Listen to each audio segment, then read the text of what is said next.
Hey there everyone, this is Victor of Victor Vector JKU, and we are still in the middle of our Axel swap project on Project Vector.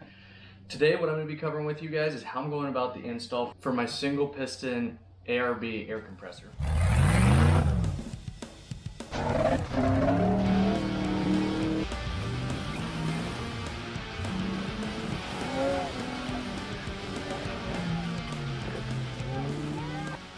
So what I have here is I have a single piston ARB compressor to run my front and rear lockers. It does also have a hookup for airing up tires or running any air accessories. Now I don't really intend on using this for airing up my tires. I'm going to still keep my Smittybilt compressor for doing that. But so what I got from my buddy Nate was the compressor, a bracket that mounts to the brake booster. He gave me the switch pod that goes to the A-pillar, and then he gave me the wiring, so what's under hood, in cab, along with the airlines and some extra airline as well, so if I have any damaged airline or if I need to change a routing path and I don't have a long enough length, I can go ahead and use this. So what is my strategy for installing this today? So I actually have the Voswitch JL100, which I modified to fit with my JK. Now I've looked online and they now offer a JK100 that has the same programmable switch pod that goes inside your dash. So if you guys have a JK and you're looking for that, they have it now. I saw it on Amazon. I think it was somewhere between the $200 to $300 mark. A bit more reasonable than some of the other options out there, and I really like Voswitch. They had good customer service. If you guys checked out my earlier video, which I'll put in the video description below. So what that's going to be doing is it's going to prevent me from needing to run the in-cab harness and the switch panel. So I don't need to worry about these guys anymore. What I'm going to be doing is I'm going to take the 4 leads that would typically run through the firewall up into the A-pillar, and this would hook into that other harness. I'm just going to cut these ends off and I'm going to put on some different connectors that will hook up to my Voswitch. And with that, I will not have to run my wiring through the firewall because I've already done that with the Voswitch. Otherwise, everything else in this harness, plug and play, and just 3 leads that hook up to the battery and ground. So I'm going to go ahead and set up the camera. I'm going to go ahead and bring this guy over, install this, and I'll show you the steps that I go through from there. Alright guys, so first thing what we're going to go ahead and start off with is I need to do 2 things I got to unbolt a little bit. So I got to unbolt these 2 bolts here from the brake booster bracket. That's where the rear mounting holes are going to mount up for the ARB compressor. And then I also have to remove this fastener along with I have to remove the bracket that holds the horn here. So it's going to be a 13mm for the bulkhead, or a 1/2 inch. So we're just going to loosen these guys up because there are slots on the bracket, so it'll be able to slip in behind, so you don't have to fully remove these.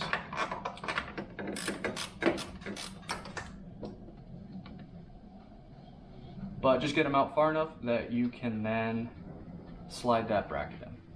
And then I'm going to need a 10mm, it looks like, to get these fasteners out.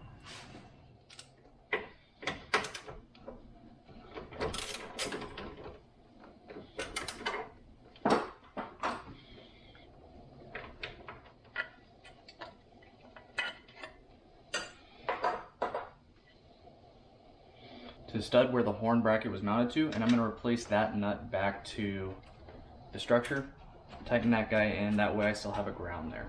And then what I might also do is I'll need to run a ground for my switches for the ARB compressor. I'll probably run the ground back to this same hole, or the same nut and fastener. So that bracket's out of the way. I have this out of the way as well, and then I just need to get the fastener off the top of the fender.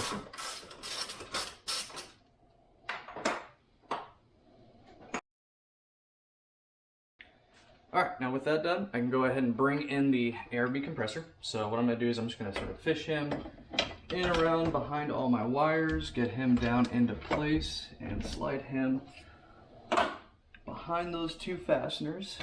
And you want to make sure you have any and all harnesses up out of the way from behind there. You don't want to be pinching anything. Alright, So one thing I'm noticing right now, so my solenoid is getting in the way of the brake fluid filler cap. So what I'm going to have to do is I'm actually have to take this bracket back off, and I'm going to actually have to move the compressor a little bit more inboard to the center of the vehicle so that I can have a appropriate clearance there. So I'm going to go and pull this guy back out.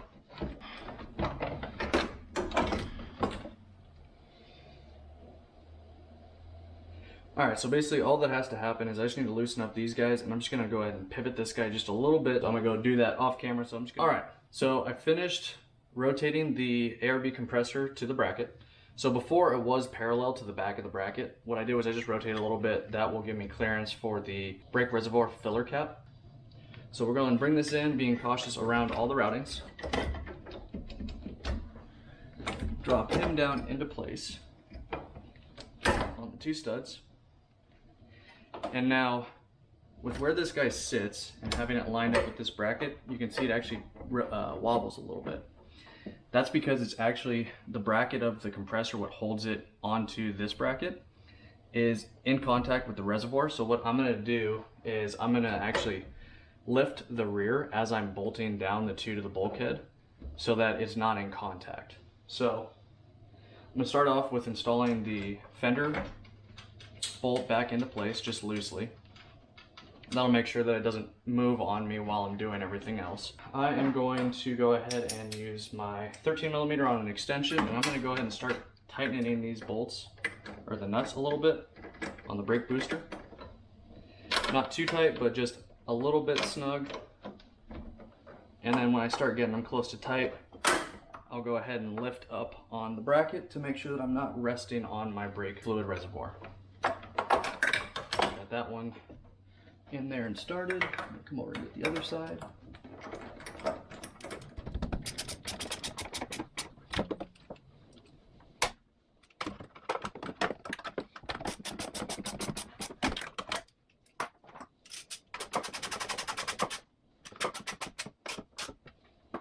I'm just gonna get them kind of snug. I'm not gonna put too much force on these because I'm gonna assume it probably was only around maybe 20 foot-pounds of torque. So I'm just going to give it a nice snugging and call it good. And then similarly this one here, just a nice good snug as well. Alright, so I got everything all bolted up, and I decided to not reinstall this horn. It's kind of tight in here and I don't really want to deal with it. It is a secondary or redundant horn. There is another one further up in the engine compartment, so I'm not going to worry about that. So the next thing what I'm going to do is I'm going to be working on my Voswitch here. I'm going to go ahead and set up the wiring that's going to run between the Voswitch and the ARB, and also the ARB back to the battery. So I first off am going to redo some of the wiring inside my Voswitch real quick, because right now the switches that I want to run for my compressor and then front and rear locker, I want to be specific on the switch panel. So right now I'm currently using switch 1 and 5, and I want them to be on switch 1, 5, and 6. So switch 1 will be my compressor, 5 will be the rear locker, and 6 will be the front locker. So I need to move those two switches that are currently being used to new terminals that are not currently being used. So I'm going to do that. I'm going to do that off camera, and then when I get to wiring in the compressor, I'll show you guys what I'm doing there. Alright, so I got my wiring pretty much all set up and ready to go ahead and route this in and get it all plugged into the Voswitch. So it's kind of at least with the Voswitch, there's a few steps that you have to follow through to make sure that it's as waterproof as possible and to make sure everything can connect up properly.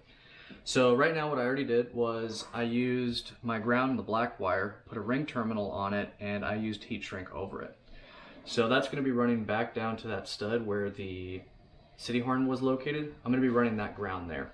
Then the rest of these three, so the red is going to be our compressor, the yellow is going to be our solenoid switch 1, and the green will be our solenoid switch 2. So I'm going to set it up compressor red, rear locker yellow, front locker green. What I'm going to do is have the extra bundle of wire for the switches just sort of coiled up, and I'm going to zip tie it to this bracket. Then the rest of the harness is going to be wrapped around the back side here, running over to the battery and connecting into all of its connections here. So what I'm going to do is I'm going to go ahead and run these 4 wires under through the bracket right here. And I'm just going to have that kind of loosely set in place. Next thing that I'm gonna do is I'm gonna separate my ground out, because this guy's gonna remain back over here. And then my other 3 wires, they're going to feed through the side right over here, under through this trough, and then up through the respective slots in the Voswitch, and then they're going to be going through their little grommets as well. One will be going up to the front bank using the front pass-through location. The other 2 will be running through the rear. So we're going to go ahead and run these guys through. And to make this a little bit easier, I'm actually going to unbolt this.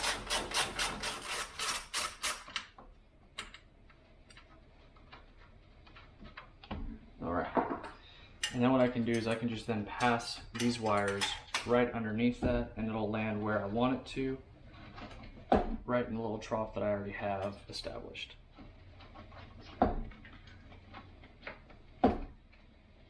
Okay, then with that, I'm going to go ahead and guide my red wire up through the slot in the front here, just like so, and then my green and yellow wires will come up through the rear slot. Now with my red wire coming through in place, I'm going to go ahead and pick the hole I want it to pass through, and then just go ahead and pull him right on through. And I want to leave a little bit at length, not too much. I want to match it about the same as what the other ones coming through are, because then they will all sort of land in conjunction on their respective terminals. Alright, so now with that, I can also then hit my yellow and green. I'm going to go ahead and pass these guys through. So basically what you see here is you have 4 pass-throughs. You have these 3 blocks that are already in there. Those guys are just to keep it so it's a waterproof assembly. And what you need to do is you need to first put your cap, which screws on the end, onto the wires. Pass the wires through those first. And then with this guy facing backwards, we're going to pass our 2 wires through. And I'm just going to use the same hole because there is ample room for them to pass through. And then that is basically it from that side. Now, like you saw what I did with my ground, I like to use heat shrink in a terminal. So I have heat shrink for these 3 wires. I'm going to go ahead and put the heat shrink tubing on first. I already had taken the shielding off, so I'm ready to go ahead and splice on the terminals. So once I get my heat shrink in place, then I can go ahead and splice those guys on. So with those guys all on, basically what I'm going to do is I'm going to take my terminal, put them into place, use my crimping tool, go ahead and crimp him down. Alright, then with that, I can then come in afterwards. I'll give it just a quick little tug test, make sure it's good and secure, and it is. So I'm going to go ahead and do that for the other 2 real quick. So with that, what I'm going to do is I'm going to go ahead and get my heat shield kind of set up into place. I'm going to grab my heat gun, and I'm going to go ahead and get these guys, the heat shrink, shrunk onto the wires.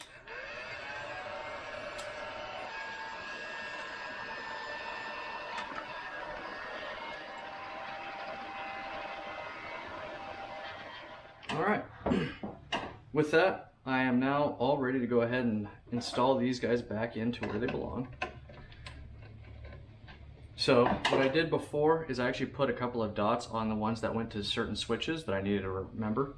So I will be able to easily throw those guys back into place, as well as install my new wire in its new corresponding location. So what we're going to do next is we're going to feed the little plastic piece over the rubber grommet here. We're going to guide these wires back on through into the terminal. So giving yourself a little extra wire to work with here is definitely helpful. One of them that I did, unfortunately, I did not leave enough length. I made it too tight back underneath the trough, so it made it kind of a pain. But what we're going to do then is going to install these guys all into their respective locations. Alright, so I have everything hooked up on the Voswitch, and I also have routed my wiring around the bulkhead over to the battery. I have that all connected, so the only thing left to do is make the connections for all of the different solenoids and power supplies. So everything is pretty easy to identify. All the wiring is pretty self-explanatory. So you're going to have your large red and black wire, that's going to be your main power supply to your compressor. It's going to plug into the harness with the corresponding wires in it, so you can see the two here. And you can only plug in this one way, so we're good to go ahead and make that connection there. Then we're going to have a little red and blue pigtail. These guys are going to be going onto the pressure solenoid, and these guys are not going to matter which side is which. And then we have our two connections also down here for our two solenoids.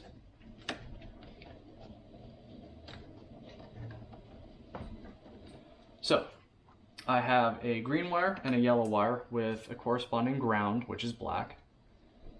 The green I have set up as my front locker. That's going to be on solenoid 2. And then my yellow will be the rear locker on solenoid 1. Alright, so I'm going to make an assumption here that this is solenoid 1 and this is solenoid 2. I'm not sure if it's important or not, but I'm going to be running my yellow, which is going to be my rear locker, to this solenoid, and my green to this solenoid. I'm going to be running and connecting the yellow to this one,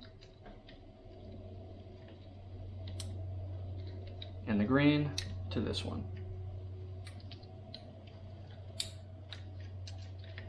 Alright, so with that, I have everything now plugged in, and we are good to go. So on the Voswitch, you can see all of my wires are running to each of the different ports. So right now I have my compressor on switch 1, I have my rear locker on switch 5, and my front locker on switch 6. I then have some lighting on switches 3 through 4. Now the important thing here that I want to highlight is you see these two little dip switches right down here. I looked up on a forum that Way of Life put together for running the compressor, and they stated that if you're running a manual, you may want to have this run on constant power, because if you stall the vehicle on an obstacle, you'll lose power to the differentials and they will become unlocked, which could be problematic if you're on a challenging obstacle. So to make sure that it stays engaged at all times, I actually have the two dip switches flipped downward in this direction to the off position, and that will enable that my switch pod is always on even if the vehicle is off. So I manually have to hit the power button on the switch panel itself to turn on and off the system. But if my power dies and I'm not running off of accessory anymore, my lockers will remain engaged even if the vehicle shuts off. So I think that's an important thing to mention. Otherwise, I'm good in here. I can go ahead and button everything up, and we are ready to go ahead and hook up our air lines to the compressor. Okay, so really quick, I'm going to run a quick test and verify that this is functioning as I expect it to be. So right now I have this set up as my rear air locker solenoid. This will be my front air locker solenoid. I have my switch panel on, and I'm going to go ahead and test, turn on the compressor, get it up to pressure, and then I'm going to try turning on this solenoid. What I should have happen is air should pass through this hose now.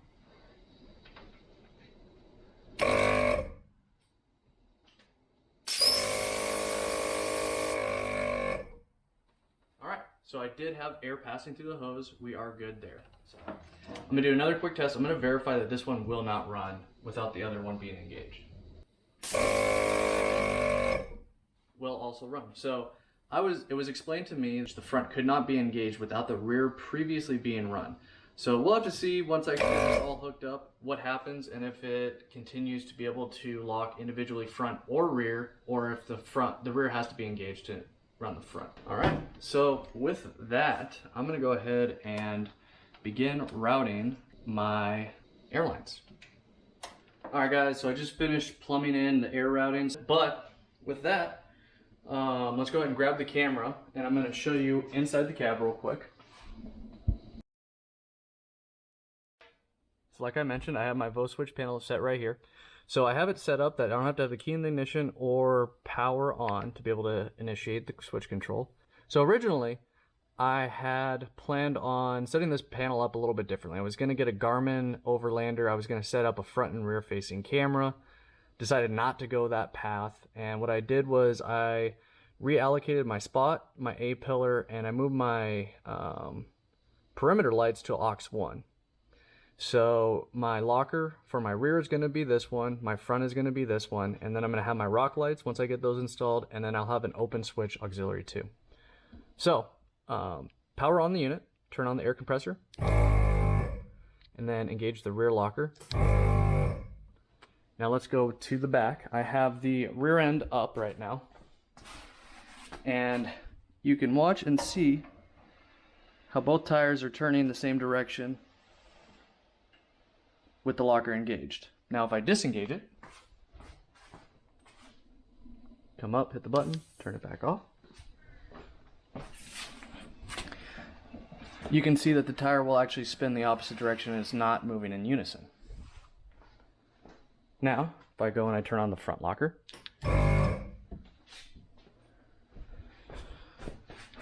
you can go ahead and watch the bleep and jeep tool on the front as I go ahead and roll this. Notice that they run in unison as well.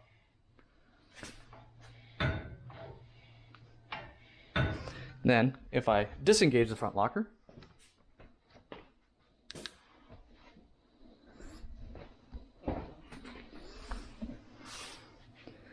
you can see that I can now freely move one and the other one doesn't move with it. So we are all set. That wraps up the install of the ARB compressor, running the air lines to the 2 air lockers in each axle. So I'm really excited for this. I think everything turned out really clean. I'm happy with the finished result, and now the only thing left to do is go ahead and get this out on the trail and test it. So I'm still working on getting my steering installed. Once I get that done, then I can go ahead and mount the tires back on, and we should be ready for a test drive. Now I do still have to put in the fluid into the front and rear diffs, but I want to do this test before I did that, just in case if I had to pull a diff cover for any issues, I didn't already have fresh fluid in there and had to empty it back out. Alright guys, so I'm going to try to give you the best overview of how I routed everything. It's going to be kind of tough. Obviously it's not really good angles for me to get in there, and the lighting may not be great, but I'm going to do my best to show you what I did here. So I have my rear locker. It runs right here, and it runs all the way along the firewall, and then it drops down just to this side of the battery box. For the front, I have that one running just straight down, and I have it tied in a couple of places to the brake line here, and then we'll come down to this side, and you can kind of see I have it coiled up right there coming in around the brake lines. Then I have it tied off to the breather hose right here, and it drops down, ties to the breather hose, ties to the breather hose, and I left a little bit of a loop right up in here as well, just to give it a little bit of slack in case the breather hose were to stretch a little bit. That way the hard plastic airline doesn't try to stretch or rip out. So I think I have ample there. If not, let me know in the comments and I will look to add a little bit more length down below. Otherwise, if we walk through, so basically I have, like I said, the rear airline runs along the back of the front firewall, and then it runs down basically right down here. It's really difficult to see, but it runs down there, and it's this convolute tubing right here, and that's where that runs to. It then hits on this line and it goes underneath. Now I'm going to jump to the back and show you where it kind of connects in from the back moving forward. Alright, so you can see that I have my airline coming up, and I have it zip tied off right here to the emergency brake line. And if we come underneath,